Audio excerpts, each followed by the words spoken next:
नमस्ते दोस्तों, आशा है आप सब स्वस्थ और बहुत अच्छे होंगे। पार्ट 6।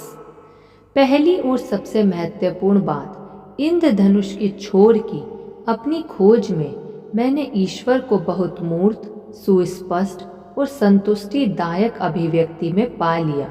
अगर मुझे कुछ और ना भी मिला होता तो भी इतना पर्याप्त था।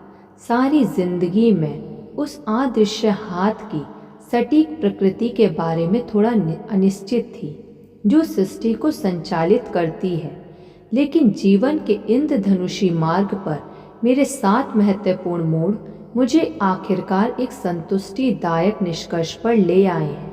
यह ज़्यादा महत्वपूर्ण नहीं है कि मेरा निष्कर्ष सही है या गलत। खास बात तो यह है कि इससे मैं संतुष्ट हूँ।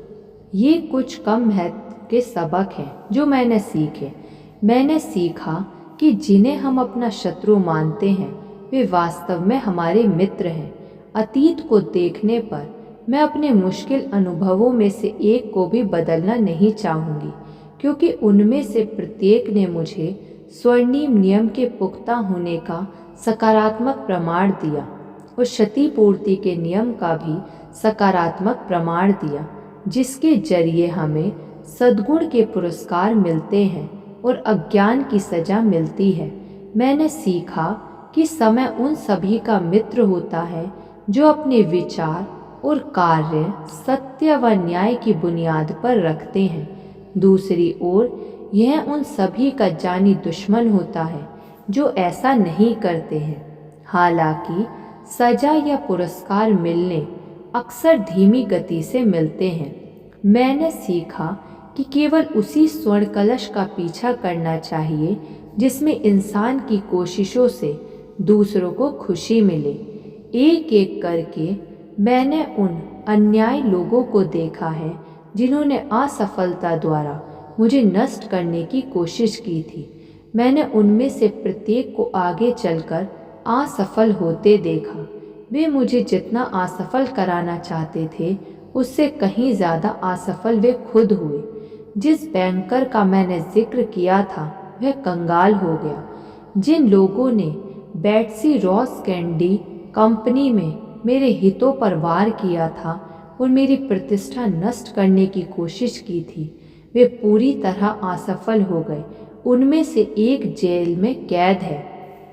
जिस आदमी ने मुझे $1,00,000 के वेतन का धोखा दिया था और जिसे मैंने दौलत व प्रभाव के शिखर पर पहुंचाया था, वह अब कंगाली में दिन गुजार रहा है।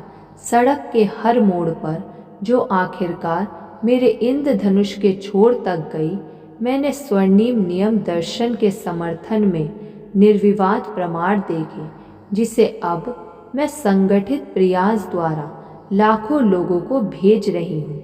आखिरकार मैंने घंटी बजने की आवाज़ सुनना सीखा, जो शंका और झिझक के दोराहे पर हमेशा मेरा मार्गदर्शन करती है। मैंने एक अज्ञात स्रोत का दोहन करना सीख लिया है। जब मैं यह जानना चाहती हूँ किस रास्ते मुड़ूं या क्या करूँ, तो इससे मुझे प्रेरणा संकेत मिल जाते हैं। ये प्रेरणा संकेत मुझे आज तक कभी गलत दिशा में नहीं ले गए हैं और मुझे विश्वास है कि वे आगे भी नहीं ले जाएंगे।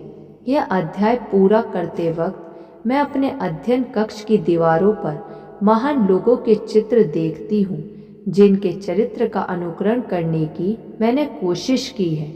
उनमें अमर लिंकन है, जिनके रूखे चिंता से भरे चेहरे पर मैं एक मुस्कान उभरती देख सकती हूँ और जिनके होठों में से मैं उनके जादुई शब्द सुनने की कल्पना कर सकती हूँ।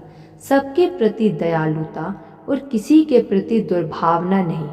अपने दिल की गहराइयों में मैं रहस्यमय घंटी बजने की आवाज़ सुन सकती हूँ और वह महानतम संदेश जो मेरी चेतना तक कभी पहुँचा था।